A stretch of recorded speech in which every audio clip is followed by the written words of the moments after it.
Qua không đóng cửa.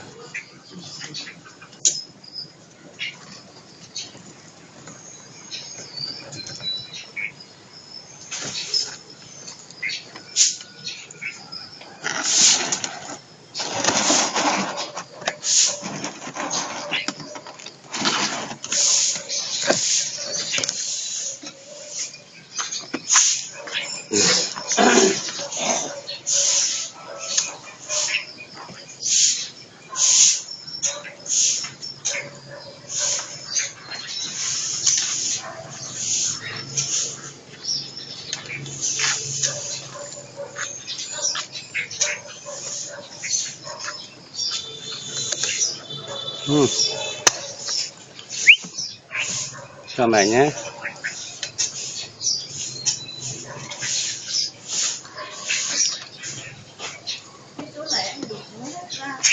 Để nó khoảng ghi lại nó phải rất ghi vào nước giống này trồng lấy mấy cây cái nước này nó lại trồng vào cái gốc ấy, vào cái chỗ kia nó leo lên cái nước này nước thơm ấy. Nó thơm thật nước thơm.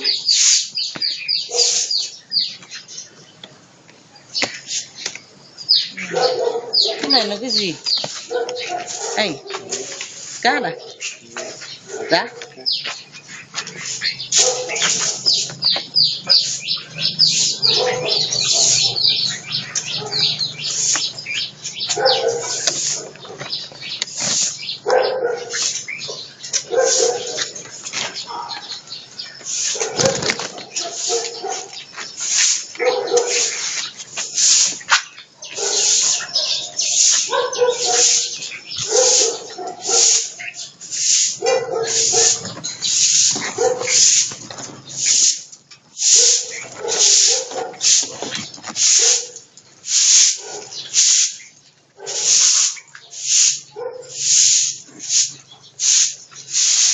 Nó thả phân còn nó bay.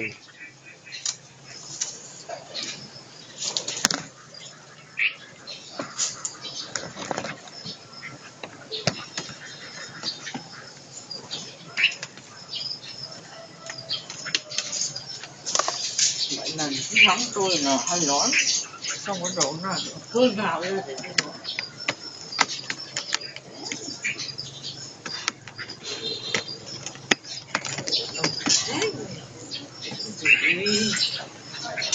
Kiến không sao ở đâu đóng kiến mà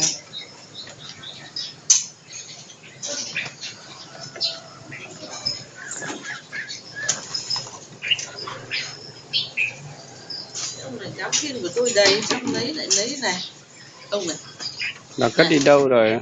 dạ à đây cắm A.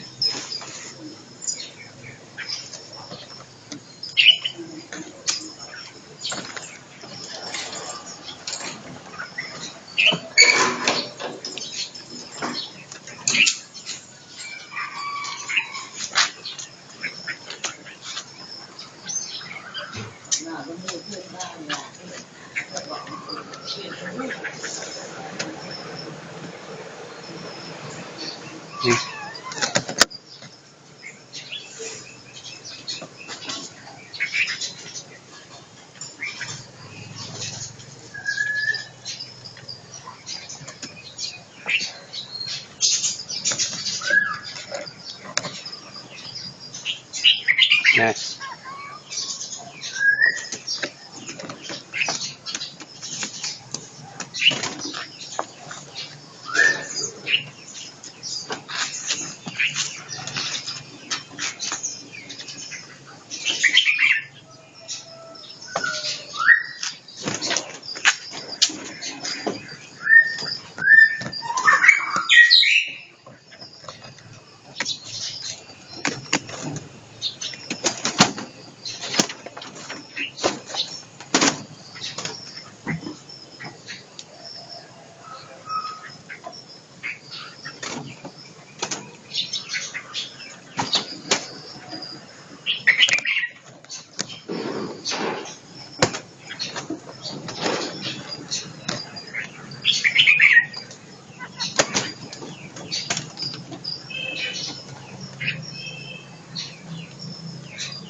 Nhổ rẽ cũng lên sân.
Cân rau mấy chục quả.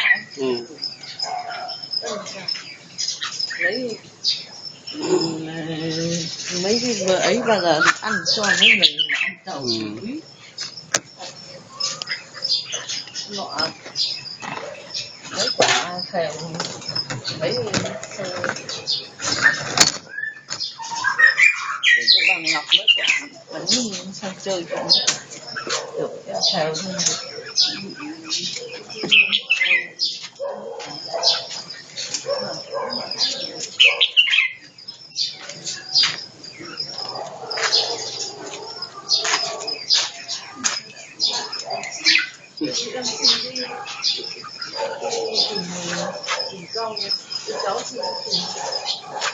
Có hoa à? Hả? Có hoa.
Ăn được miếng lại lạnh đúng không?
Dạ.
cắt vàng này để nước với cái này.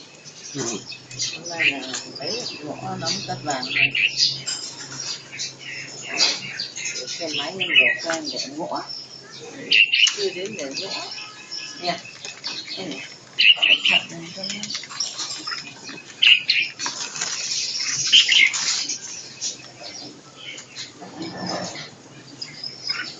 Đóng để đây. Đóng thẳng. Đây. Cho mẹ ăn vào cái lấy. Sáng ra lấy xa nó đi sử dụng. Thế này.